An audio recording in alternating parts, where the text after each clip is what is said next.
예수님의 이름으로 기도하옵나이다. 아멘. 사랑하는 성도 여러분, 행복하십시오. 성령 충만하십시오. 무더위, 또 폭염, 폭우, 여러 기상 이변들, 또 지진과 가뭄, 홍수, 전쟁, 모든 곳에 하나님의 평안이 함께할 수 있기를 주의 이름으로 축원합니다. 아멘. 저희들 주일 낮 예배 시간에 히브리서 11장 믿음의 선진들의 믿음의 이야기를 살펴보고 있습니다. 오늘 본문 히브리서 11장 11절 12절은 이 11장에 처음으로 등장하는 여성 인물입니다. 바로 사라의 믿음의 이야기입니다. 아브라함의 아내이며 이 히브리서 기자는 아브라함의 믿음의 이야기뿐만 아니라 그의 아내 사라의 믿음의 이야기를 우리에게 말씀해 주고 있는 것입니다. 오늘 본문은 아브라함과 사라의 부부가 이 불임이라고 하는 절대 불가능, 절대 장애, 절대 한계 상황 속에서 믿음으로 이제 하나님께서 그 언약을 이루시는 약속의 아들을 받게 된 그 이야기를 들려주고 있습니다. 오늘 사라의 믿음이라는 제목으로 사라의 믿음은 어떤 특징이 있었는가를 살펴보도록 하겠습니다. 오늘 첫 번째 사라의 믿음의 특징은요, 이 믿음이 절대 불가능한 장애물과 한계 상황에서 사라의 믿음이 시작되었다라고 하는 것입니다. 믿음이 평안할 때, 만사 형통할 때, 잘 될 때, 그때 믿음이 시작된 게 아니라 지금 사라는 절대 불가능, 절대 장애, 절대 한계 상황 속에 지금 그의 믿음이 시작되고 있다라는 말씀이에요. 히브리서 11장 11절을 다시 보시면 믿음으로 사라 자신도 나이 늙어 단산하였으나 잉태할 수 있는 힘을 얻었으니 이는 약속하신 일을 미쁘신 줄 알았습니다. 사라 나이가 늙어 아이를 낳지 못하는 상황이고요. 성경 말씀도 사라 자신도 나이 늙어 단산했다. 지금 나이 90입니다. 그리고 절대 아이를 낳을 수 없는 여성의 생리가 끊어지고 여자로서의 생산 능력이 끝났다는 의미입니다. 오늘 본문의 그 상황을 로마서 4장 19절 이 아브라함의 관점에서 이렇게 말해주고 있습니다. 그가 100세나 되어 자기 몸이 죽은 것 같고 사라의 태가 죽은 것 같음을 알았다라고 말하고 있어요. 지금 아브라함도 나이가 100세예요. 자기 몸이 죽은 것 같고 사라의 태도 죽은 것 같았다라는 표현을 하고 있다라고 하는 거죠. 그러니 사라뿐만 아니라 아브라함도 죽은 몸이나 다름없었다라는 의미입니다. 아브라함과 사라 부부가 인간적으로, 생물학적으로, 과학적으로 자녀를 기대할 수 있는 한계의 수준을 한참 지났다. 절대 불가능하다라는 해석을 하고 있는 것입니다. 아브라함, 사라, 이 불임이라고 하는 절대 불가능, 절대 장애, 절대 한계 상황 속에 있었습니다. 그런데 하나님은요, 아들을 낳을 것이라고 언약을 주시고 약속을 주셨습니다. 절대 불가능, 절대 장애, 절대 한계 상황이었어요. 그러나 아브라함과 사라가 믿음을 갖게 되었습니다. 절대 불가능, 절대 장애, 절대 한계 상황에 믿음이 시작되었어요. 그 믿음에 하나님으로부터 잉태하는 힘을 얻게 되고 하나님의 언약대로 약속의 아들 이삭을 얻게 되어지는 것입니다. 오늘 히브리서 본문 11장 11절에서 이 믿음으로 사라 역시 나이가 많고 단산하는 이 절대 이 불가능, 절대 장애, 그리고 절대 한계 상황 속에 있었고, 그리고 또 이 아브라함도요 100세가 됐고요, 그리고 사라도 90대, 태가 죽은 것 같은 그런 모든 상황이었다는 거죠. 근데 믿음이 약해지지 않아요. 그걸 알고도 믿음이 약해지지 아니하고 믿음이 없어 하나님의 약속을 의심하지 않고 믿음으로 견고하여져서 하나님께 영광을 돌리며 약속하신 그것을 능히 이루실 줄을 확신하였으니 그러므로 그것이 그에게 의로 여겨졌느니라. 사라의 믿음과 아브라함의 믿음, 절대 불가능, 절대 장애, 절대 한계 상황 속에 이 믿음은 절대 불가능과 절대 장애, 절대 한계 상황을 극복할 수 있는 능력이 믿음으로부터 시작된다는 거예요. 인간의 힘으로 절대 불가능, 절대 장애, 절대 한계 상황을 극복할 수가 없어요. 그런데 하나님께서는 우리에게 그 절대 불가능, 절대 장애, 절대 한계 상황을 이기라고 능력을 주시는 것이 아니라 우리에게 요구하시는 것이 믿음이고, 믿음이 약하여지지 않고 믿음이 더욱더 견고하여질 때 그 믿음을 보시는 하나님의 능력이 절대 불가능, 절대 장애, 절대 한계 상황을 이기게 하셨다라고 하는 것입니다. 믿음은 내가 그은 한계선을 뛰어넘는 것입니다. 우리는 살면서 인생의 한계 지점에 서게 될 때가 많이 있어요. 저도 그런 경우에 안 되겠다. 여기까지로구나. 내 능력은, 내 지혜는, 내 경험은 여기까지인가 보다 라고 이제 한계를 걷게 되는데, 이게 내가 정한, 내가 그은 이 한계가 인생의 경계선이 되고, 그 다음에 그 경계를 더 넘으려고 하는 노력을 하지 않는다라고 하는 거죠. 아침부터 벼룩 이야기를 해서 죄송한데요. 벼룩 아시죠? 벼룩은 1m 이상을 높이 뛴다고 합니다. 근데 여러분 실험에서도 보시다시피 비커 안에 몇십 센치 되는 비커 안에 이 벼룩을 넣어두면 벼룩은 이제 신나가지고 자, 내 점프 실력을 한번 보시오. 뛰는데 비커 이게 막혀져 있으니까 더 이상 뛸 수가 없는 거예요. 계속 부딪히고 내려왔다. 또 뛰고 부딪히고 내려오고.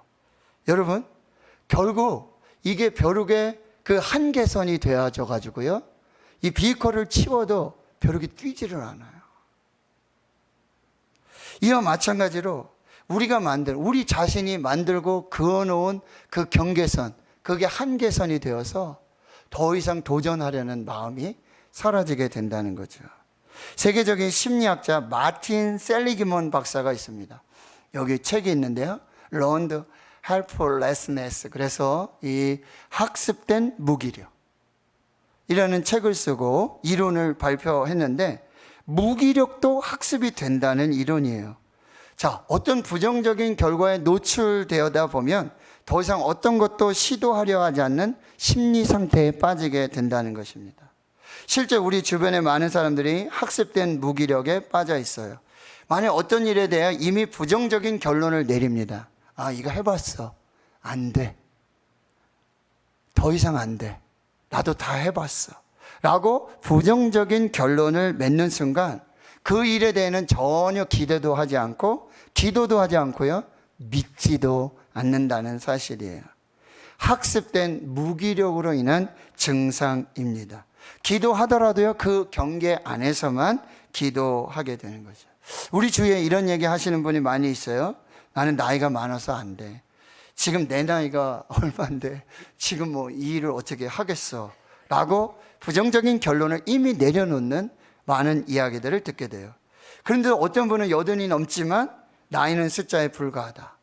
갈렙과 같은 경우 85세가 됐는데 이산지를 내게 달라는 믿음의 도전을 하게 되는 거죠. 또 반대로요, 30살밖에 안 됐어요.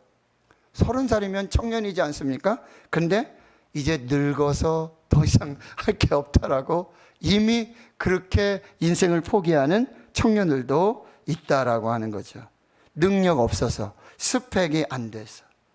이렇게 자신이 그어놓은 경계선, 그의 한계선이 돼서 더 이상 도전하지 않는 학습된 무기력에 빠진 많은 사람들이 있다라고 하는 거죠. 그러나 믿음은 이 현실과 상식을 초월하는 것입니다. 우리 실제로 수많은 한계의 벽에 부딪히며 살게 되는 것이죠. 이때 믿음이 필요한 거예요. 절대 불가능, 절대 장애, 절대 한계 상황에서 하나님이 우리에게 요구하시고 하나님이 우리에게 보고 싶어 하시는 것은 그때의 믿음을 보고 싶어 하시는 거죠. 그 믿음은 한계를 뛰어넘는 것이고요. 그 믿음은 하나님의 능력과 접속하는 거예요. 그 믿음은 하늘과 땅을 연결시키는 능력이 되는 것이고요. 믿음으로 그 한계 상황을 뛰어넘게 되어지는 거예요. 믿음으로 현실의 벽을 뚫고 믿음의 현실의 장벽을 넘어서게 되는 거죠. 믿음은 한계를 인정하지 않습니다. 믿음은 한계를 거부합니다. 믿음은 합리주의와 이성주의를 뛰어넘는 것, 그것이 믿음이라고 하는 거예요. 창세기 18장 14절에 여호와께서 능하지 못할 일이 있겠느냐. 자, 예레미야 32장 27절 같이 읽어봅니다. 시작. 나는 여호와여 모든 육체의 하나님이라 내게 할 수 없는 일이 있겠느냐. 이 질문은 무슨 질문이에요? 할 수 있는 일이 있다 없다? 할 수 있는 일이 모든 것이 가능하다라고 말씀하시는 하나님의 말씀이에요. 예수님도 똑같은 말씀을 하셨어요. 마태복음 19장 26절 예수께서 말씀하시죠. 사람으로서는 할 수 있거든이 무슨 말이냐. 믿는 자에게는 능치 못할 것이 없다. 사람으로서는 할 수 없으나 하나님으로서는 다 하실 수 있다라고 말씀하고 있어요. 믿음은 뭐죠? 믿음은 우리의 수준을 하나님의 수준으로 높이는 것입니다. 하나님의 수준을 우리의 수준으로 끌어내는 것이 아니라 믿음은 우리의 수준을 하나님의 수준으로 높이고 업그레이드 하게 된다는 거죠. 하나님은 어떤 분이십니까? 하나님은 창조주. 하나님은 전능하신 하나님. 그러니 믿음은요, 우리가 하나님을 믿으면 하나님이 우리처럼 되는 게 아니라 우리가 하나님처럼 되어지는 거예요. 그렇다고 우리가 뭐 전능하고 무슨 보좌하고 그런 능력이 아니라 하나님께서 우리의 믿음을 통해서 하나님의 일들을 이루어 가신다라고 하는 것이죠. 하나님은 살아계십니다. 하나님은 죽은 자에게 생명을 주십니다. 하나님은 모든 자를 살리시는 하나님이십니다. 하나님은 모든 것을 가능하게 하시는 하나님이십니다. 이 하나님을 믿는 것, 이것이 믿음이라고 한다는 것입니다. 우리 안에 있는 절대 불가능, 절대 장애, 절대 한계의 상황은 하나님 앞에서는 불가능도 아니고 한계 상황도 아니라고 한다는 것이죠. 믿음은 어디에서 시작한다고요? 절대 불가능, 절대 장애, 절대 한계 상황에 그때 믿음이 시작되는 것입니다. 자, 두 번째 사라의 믿음의 특징은요, 인내와 용기를 가지고 끝까지 믿었다라는 그 말씀이에요. 오늘 히브리서 11장 11절에도 보면 믿음으로 사라 자신도 나이 늙어 단산했어요. 그러나 잉태할 수 있는 힘을 얻었어요. 믿음으로 얻었습니다. 그때 바로 하나님의 역사가 나타난 거예요. 사라는 믿음으로 오랜 세월 동안 하나님의 약속을 기다렸어요. 몇 년이죠? 25년. 하나님이 아브라함을 찾아오셔서 아들을 주시겠다는 그 약속을 사라도 같이 들었잖아요. 같이 25년 동안 사라도 믿음으로 오랜 시간 동안 하나님의 응답을 기다렸어요. 그런데 이 사라의 믿음에 대한 하나님의 응답이 벼락같이 즉시로 나타나지 않았습니다. 25년을 기다리셨어요. 하나님은 오랜 세월 동안 사라의 믿음을 시험하시고 연단하셨다라고 하는 거죠. 자, 우리는 절대 불가능, 절대 장애, 절대 한계 상황에 부딪히면 재빠르게 인간적인 대안을 찾으려고 노력해요. 인간적인 답이 어디 있는가 살펴보기 시작하죠. 창세기 15장에 아브라함은 그의 종 엘리에셀이 자신의 상속자가 될 것을 말해주고 있습니다. 당시 아들이 없으면, 상속자가 없으면 종을 대리인으로 삼으려고 했던 것, 이것이 일반적인 풍습이었어요. 아브라함은 대안을 마련하고 있었어요. 사라도 마찬가지죠. 창세기 16장에 이 아브라함의 여종, 사라의 여종 누구죠? 애굽 여인 하갈을 아브라함에게 부인으로 주게 되는 거예요. 뭐요? 대안을 찾은 거예요. 차선책을 찾은 것입니다. 그런데 그것이 하나님의 뜻에 맞지 않았다라고 하는 거죠. 우리가 절대 불가능, 절대 장애, 절대 한계 상황에 왔을 때 우리는 대안을 찾으려고 노력하지 말고, 자선책이 어디 있느냐 찾으려고 노력하지 말고 바로 하나님 앞에 직접 나아가야 한다라고 하는 거죠. 이 하나님의 응답이 지체되고 하나님의 침묵이 계속될 때 우리는 이 믿음을 포기하고 대안을 찾고 차선을 선택하려는 이 조급함과 싸워 이겨야 돼요. 사실 이 조급함은 뭐죠? 간절함이죠. 갈급함입니다. 아브라함과 사라가 얼마나 간절하고 얼마나 갈급했을까요? 그러니 그게 뭐예요? 조급함이 된 거예요. 그래서 차선을 찾고 대안을 찾기 시작했던 것입니다. 그런데 하나님의 침묵과 하나님의 지체 속에서 이 갈급함과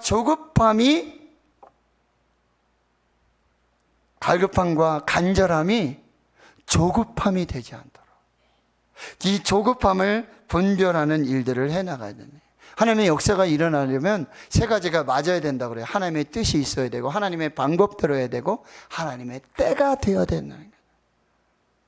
참 저희가 굉장히 어려운 것 중에 하나는 뭐냐면 하나님의 때를 분별하기 어렵다라고 하는 거예요. 하나님의 뜻이 맞아요. 하나님의 방법대로 되고 있어요. 그런데 하나님의 때가 아니면 이루어질 수 없다라고 하는 것이죠.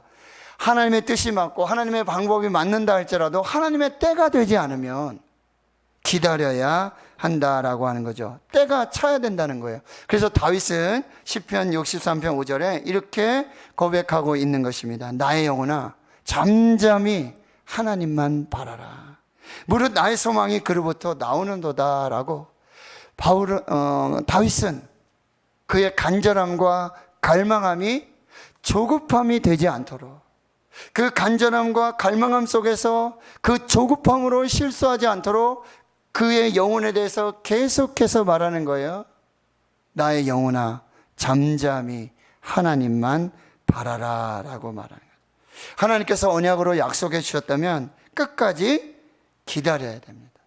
우리의 대안, 우리의 차선과 하나님의 언약의 약속을 바꾸어서는 안 된다라고 하는 거죠. 우리의 대안, 우리의 차선이 하나님의 언약의 약속과 비슷해 보일 때가 있어요. 여러분, 이스마엘도 아브라함의 아들이잖아요. 그러니 이 아브라함의 사라의 대안이고 차선이었던 이스마엘이 하나님의 언약의 약속인 듯 착각할 때가 있다라고 하는 것이죠. 그러나 하나님은 이스마엘이 아니다. 바로 내 몸에서 날짜 이삭을 통해서 언약을 이루어 주시겠다라고 약속해 주셨다라고 하는 것입니다. 우리가 믿음을 지켜나가려면 우리의 간절함과 갈급함이 조급함으로 변질되지 않도록, 이 나의 간절함과 이 나의 간절한 하나님 앞에 믿음의 이 소망들이 조급함으로 변질되지 않도록. 여러분, 바둑이나 장기를 둘 때 장고 끝에 오래 고심한데 장고 끝에 뭐하죠? 악수 둔다 그러죠.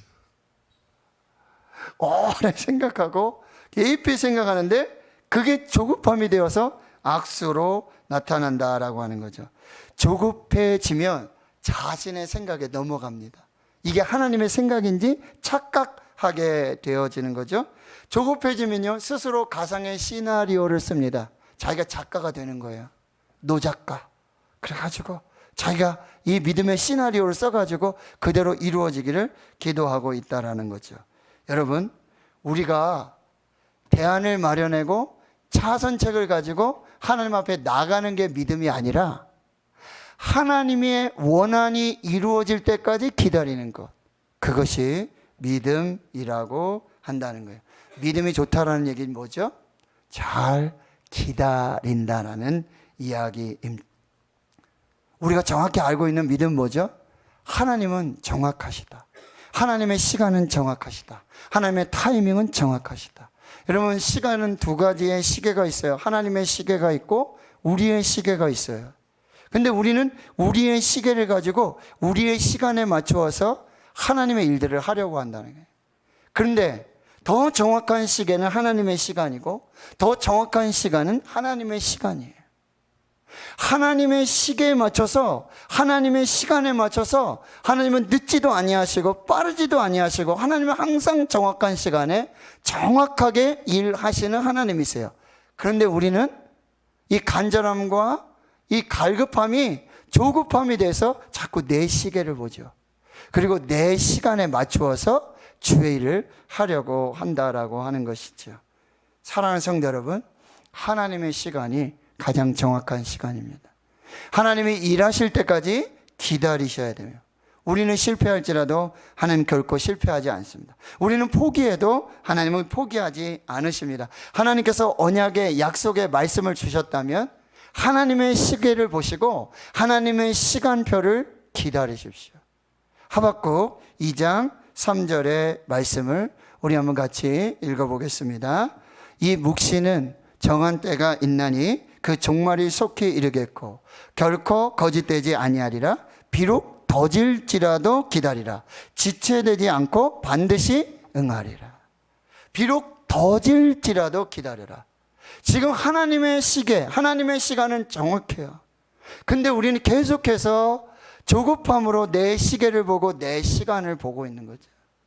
더딜지라도 기다리십시오. 그리고 지체되지 않고 하나님의 시간에 반드시 응답이 될 줄 믿습니다. 히브리서 3장 14절에 또 이렇게 말씀하세요. 우리가 시작할 때 확신한 것을 끝까지 견고히 잡고 있으며, 우리가 시작할 때 이 확신한 이 믿음을 끝까지 견고하게 붙잡고 있으면 그리스도와 함께 참여하는 자가 될 것을 약속해 주십니다. 믿음은 믿으신 하나님의 약속을 바라보는 거예요. 오늘 히브리서 11장 11절을 다시 보시면 믿음으로 사라 자신도 나이 늙어 단산하였으나 잉태할 수 있는 힘을 얻었습니다. 왜요? 이는 약속하신 일을 미쁘신 줄 알았다라고 고백하고 있어요. 이 사라의 믿음이 뭐예요? 사라는 지금 절대 불가능, 절대 장애, 절대 불임, 절대 한계 상황 속에 있어요. 근데 하나님께서 약속을 주셨어요. 근데 그 약속을 주신 하나님이 미쁘신 하나님이심을 믿었다라고 하는 거죠. 자, 우리 서로 약속을 해요. 누구랑 약속하느냐가 중요하죠. 맨날 거짓말하고 맨날 사기치고 이런 사람은 약속을 백날 한다 해도 한 번도 약속이 이루어지지 않아요. 그런데 누구랑 약속을 했냐? 누가 약속하셨냐? 하나님이 약속하셨어요. 하나님이 누구시죠? 창조주 하나님, 전능하신 하나님, 죽은 자를 살리신 하나님, 모든 걸 치료하신 하나님, 모든 것을 가능하게 하신 하나님. 그 하나님이 지금 사라가 나이도 많고 단산하고 절대 불가능, 절대 장애, 절대 불임, 절대 한계 상황 속에 있다 할지라도 그 창조주, 전능하신 하나님, 엘샤다이 하나님, 여호와 니시 하나님이, 여호와 라파의 하나님이, 여호와 평강의 하나님이 지금 약속을 주셨다는 거예요. 그 약속을 믿었다라고 하는 것입니다. 이것이 바로 민수기 23장 19절의 말씀. 하나님은 인생이 아니시니 거짓말을 하지 않으시고 인생이 아니시니 후회가 없으시도다. 어찌 그 말씀하신 바를 행하지 않으시며 하신 말씀을 실행하지 않으시리요. 빌립보서 1장 6절입니다. 너희 안에 착한 일을 시작하시니가 그리스도 예수의 날까지 이루실 줄을 우리가 확신하노라. 너희를 부르시는 인 미쁘시니 그가 또한 이루시리라. 사랑하는 성도 여러분, 저와 여러분을 부르신 하나님은 미쁘신 하나님이에요. 실수가 없으신 하나님, 변함이 없으신 하나님, 신실하신 하나님, 전능하신 하나님, 그 능력의 하나님께서 저와 여러분을 불러주셨어요. 그 하나님이 이루어 주시는 거예요. 우리가 믿음으로 기도하고 금식하며 기도하고 간절히 기도한다고 해서 그것이 이루어지는 것이 아니라 이미 하나님의 성품이, 이미 하나님은 우리에게 약속을 주신, 언약을 주신 그 미쁘신 하나님은 변함이 없으신 하나님, 신실하신 하나님, 말씀하신 것을 반드시 이루신 하나님, 말씀대로 이루시는 그 하나님이 이루어 주시는 것입니다. 우리는 그 하나님을 믿는 것입니다. 자, 마지막 세 번째, 믿음은 결국 열매를 맺습니다. 믿음은 결코 실패하지 않습니다. 하나님은 결코 실수하지 않으십니다. 자, 오늘 히브리서 11장 12절을 같이 한번 읽어보겠습니다. 12절 시작. 이러므로 죽은 자와 같은 한 사람으로 말미암아 하늘의 허다한 별과 또 해변의 무수한 모래와 같이 많은 후손이 생육하였느니라. 자, 오늘 말씀을 잠시 보세요. 자, 사라는 어떤 사람이었어요? 나이가 많고 단산, 절대 불가능, 절대 장애, 절대 불임, 절대 한계 상황 속에 오늘 12절의 말씀 뭐라고 얘기하거든요? 죽은 자와 같은 한 사람이에요. 죽은 사람이에요. 그런데 그 죽은 자와 같은 그 한 사람이 미쁘신 하나님의 언약의 약속의 말씀을 믿었어요. 하나님을 믿었어요. 그 미쁘신 언약의 약속의 말씀을 믿었어요. 근데 그 믿음에 여러분 한 사람이 하늘의 허다한 별, 하늘의 별을 셀 수 있어요? 바다의 무수한 무수한 모래를 셀 수 있습니까? 죽은 자와 같았던 절대 불가능, 절대 장애, 절대 한계 상황에 이 한 사람, 여인 사라의 믿음을 통해서 하늘의 허다한 별, 바다의 무수한 모래와 같이 많은 후손이 생육하고 번성하고 생명으로 이루어지는 역사가 나타나게 된 줄 믿습니다. 사랑하는 성도 여러분, 말씀 마무리합니다. 우리는 수없이 오늘도 절대 불가능, 절대 장애, 절대 한계 상황 속에 서게 됩니다. 그리고 내가 선을 긋습니다. 여기까지야. 난 더 안 되겠어. 뭐 이 정도만 해도 되지. 라고 이미 학습된 무기력의 한계선을 긋고 그 안에서 살아갈 때가 많이 있어요. 근데 하나님은 오늘 우리에게 믿음으로 도전하라고 말씀하시는 거예요. 지도 밖으로 행진하라고 말씀하시는 거예요. 믿음은요, 우리가 가지 못했던 그 길, 아직도 경험하지 못했던 그 길, 우리가 한 번도 가보지 않은 그 길을 가게 하는 그 믿음의 동력이 있다라고 말씀하시는 거죠.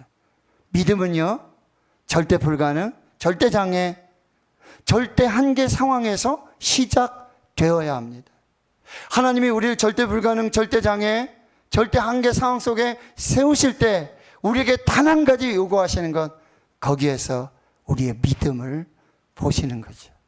그런데 그 믿음을 보시고 죽은 자와 같았던 그 한 사람을 통해서 하나님 하늘의 허다한 별, 바다의 무수한 모래와 같은 그 생명의 역사를 시작하셨다라고 하는 거죠. 절대 불가능한 장애, 절대 한계 상황 속에 여러분 우리에게 필요한 것은 절대 믿음입니다. 절대 불가능, 절대 장애, 절대 한계 상황에 이것을 단순하게 여러분 게임 체인저, 오늘 요즘 그런 말이 많이 하죠. 게임 체인저.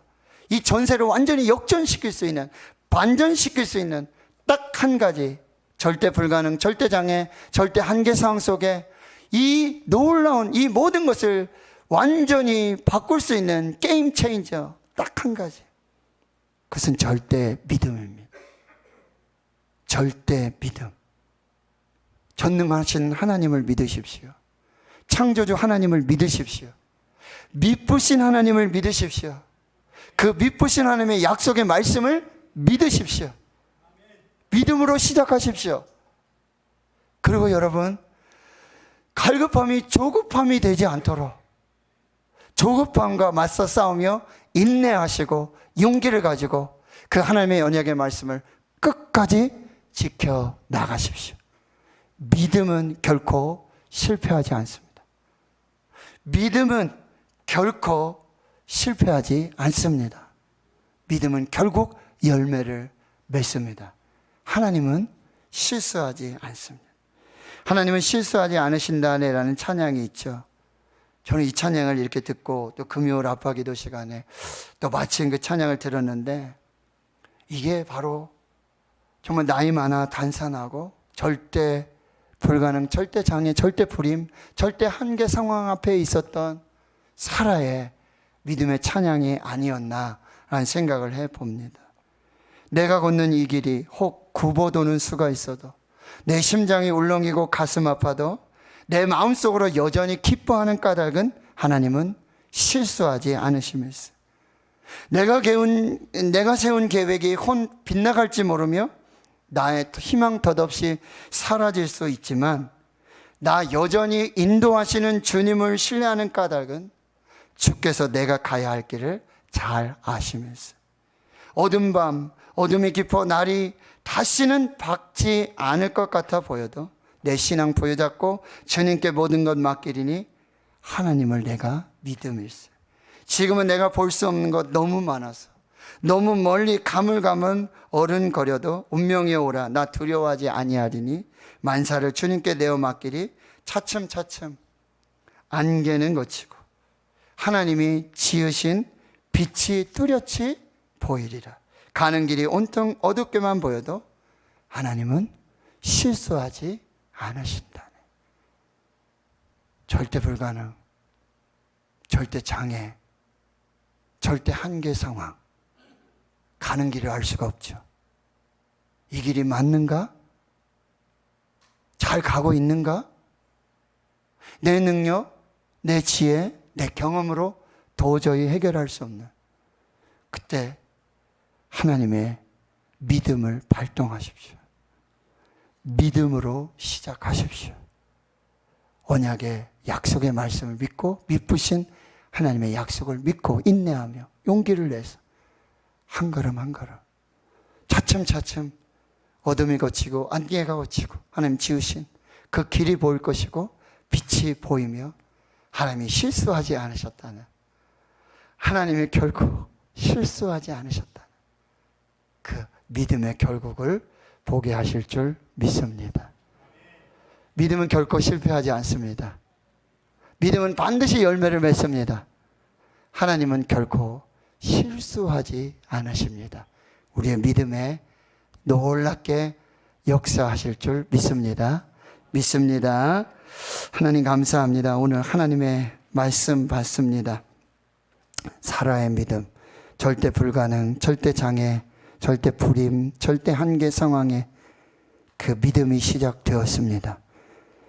믿으신 하나님, 신실하신 하나님, 변함없으신 하나님을 믿고 그 말씀 언약을 믿으며 인내하며 용기를 가지고 한 걸음 한 걸음 주와 동행할 때 하나님, 믿음이 결코 실패가 없으며 믿음은 결국 열매를 맺으며 하나님은 결코 실수하지 않으심을 그가 살아서 믿음으로 보여주었듯이 오늘 대구신흥교회 주의 성도들, 이 삶의 절대 불가능, 절대 장애, 절대 한계 상황 속에 하나님 믿음으로 다시 시작하게 하여 주시고 믿으신 하나님의 언약의 말씀으로 반드시 열매 맺는, 하나님이 결코 실수하지 않으셨음을 그 믿음으로 증명하는 교회와 주의 성도들이 되게 해 주시옵소서. 예수님의 이름으로 기도하옵나이다.